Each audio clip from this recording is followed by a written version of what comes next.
पहले का चौथा देखिए, तो यहाँ पे क्या बोला, खाते में प्रत्येक वर्ष का मिश्र धन जबकि 10,000 रुपये की राशि 8% वार्षिक की दर से चक्रवृद्धि ब्याज पर जमा की जाती है।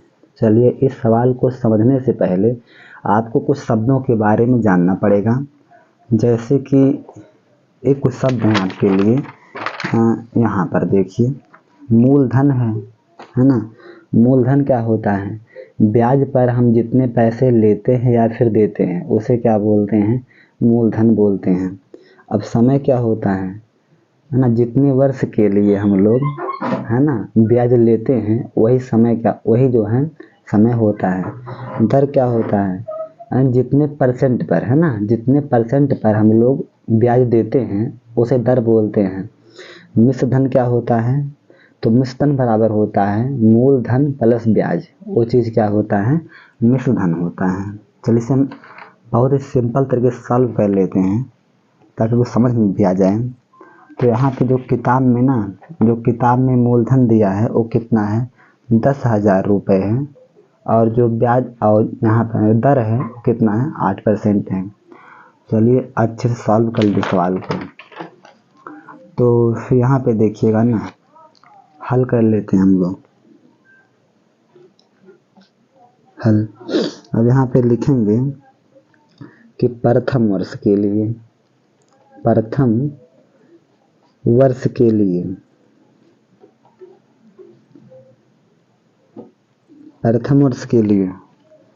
तो देखिए मूलधन कितना है? मूलधन 10,000 रुपये है ना, 10,000 रुपये है। और जो समय कितना है? 1 वर्ष है। समय 1 वर्ष है। और दर कितना है? दर है 8%। हम निकाल लेंगे ब्याज। तो ब्याज बराबर होता है मूलधन गुणे दर गुणे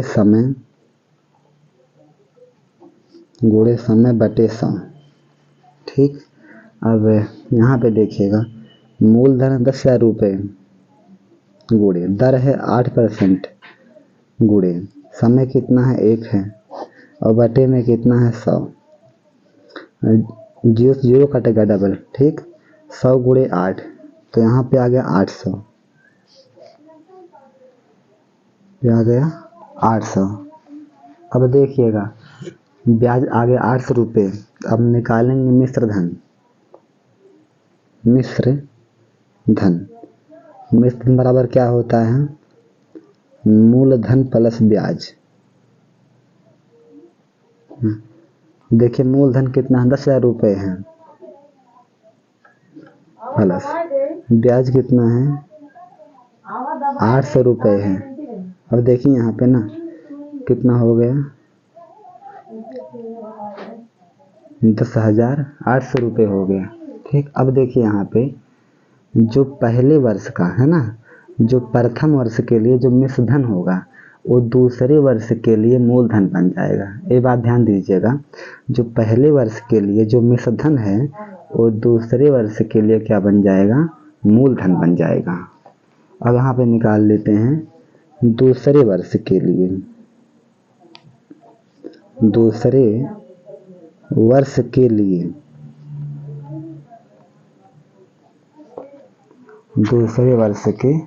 लिए अब देखिएगा मूलधन कितना होगा ना। मूलधन जो पहले वाले वर्ष का मिश्र धन है वो दूसरे वाले के लिए होगा मिश्र धन होगा। और नहीं, जो पहले वर्ष का मिश्र धन है वो दूसरे वर्ष के लिए क्या होगा? मूलधन होगा। 10,800 क्या हुआ? ये हो गया मूलधन। समय जो है 1 वर्ष होगा और दर कितना है? 8% है। अब फिर निकालेंगे ब्याज। तो ब्याज बराबर क्या होता है? मूलधन गुणे दर गुणे समय और बटे में 100। ठीक। मूलधन कितना है? 10,800 गुणे दर है 8% का और समय है 1 और बटे में हो गया 100, कट गया डबल जीरो से, है ना। 8 एक कम 8 और 8 आए 64 के 4 और 8 एक कम 8 यानी 864 आ गया ब्याज। अब निकालेंगे मिश्र धन।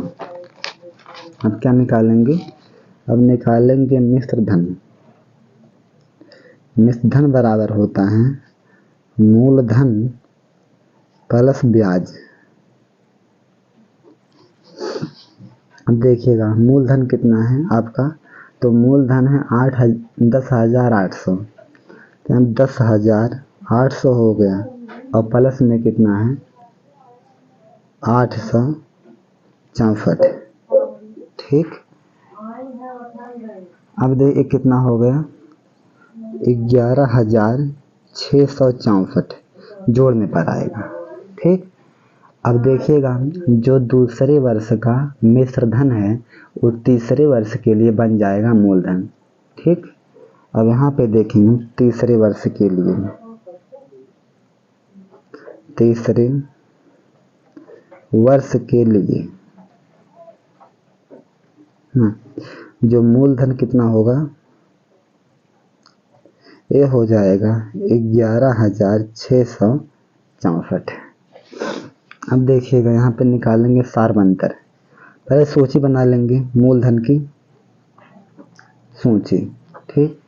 सूची तो पहला मूलधन कितना है पहले वर्ष के लिए 10,000 रुपये है।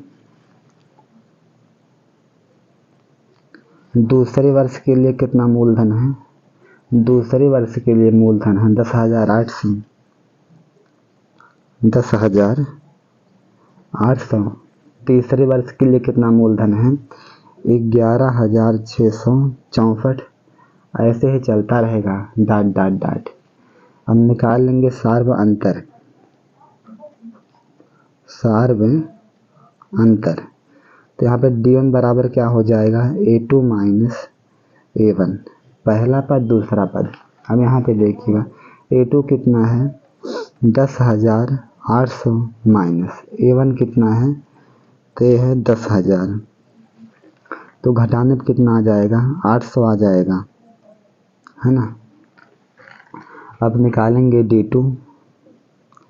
D2 बराबर होता है A3 माइनस A2, यानी तीसरा पद माइनस दूसरा पद। तीसरा पद कितना है, ये है 11,664 माइनस A2 का मान कितना है 10,800, है ना। तो ये कितना हो गया ये आएगा 864, है ना। इतना है घटाने पर। देखिए जो D1 है D2 है वो बराबर नहीं है, तो यहाँ पे लिखेंगे कि चूंकि D1 बराबर नहीं है D2 के, इसलिए दी गई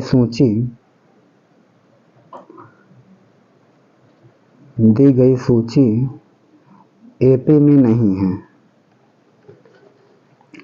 AP में नहीं है।